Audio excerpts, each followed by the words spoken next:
Bonjour, aujourd'hui nous allons parler des fausses couches et des avortements en lien avec la psychogénéalogie.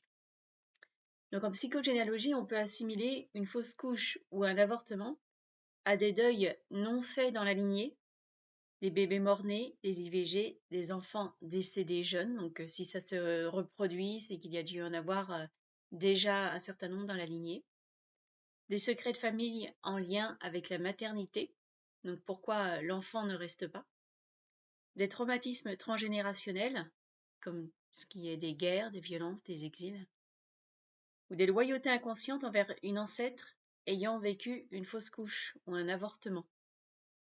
On peut être en lien avec cet ancêtre et reproduire du coup les mêmes choses qu'elle.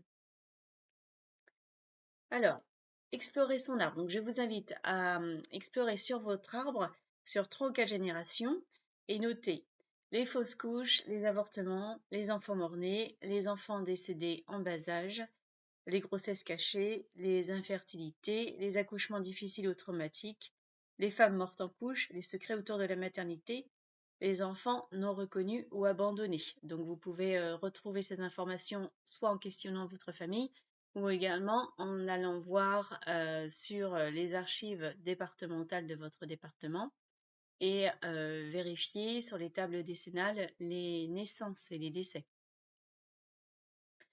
Repérer les répétitions. Donc, observer s'il y a des événements similaires au même âge, des dates proches, des dates anniversaires, des prénoms transmis, des lignées féminines marquées par des pertes, des phrases familiales du type « Dans notre famille, les grossesses sont compliquées » ou « Chez nous, les femmes souffrent ». Donc, essayez de retrouver un petit peu toutes ces informations pour voir s'il peut avoir des liens avec un avortement ou une fausse couche. On peut également aller explorer les loyautés invisibles, puisque souvent nous répondons à nos ancêtres par loyauté.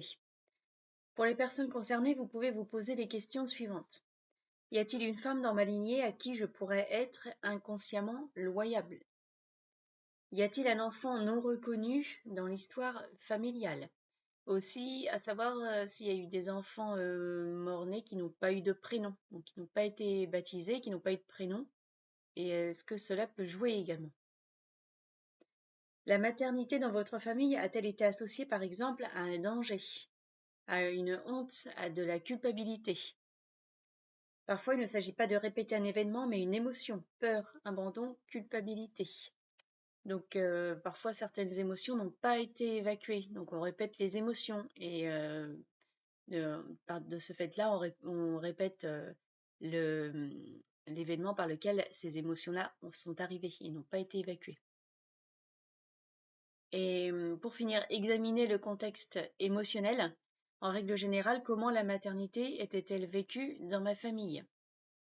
Les femmes avaient-elles le droit d'être heureuses, d'être indépendantes?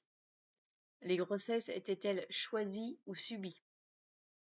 Voilà, donc déjà, vous avez pas mal des questions auxquelles répondre. Donc, je vous invite à partager vos expériences en commentaire et à poser aussi des questions si vous en avez. Vous pouvez aussi laisser un pouce en l'air et vous abonner à la chaîne. Merci, au revoir.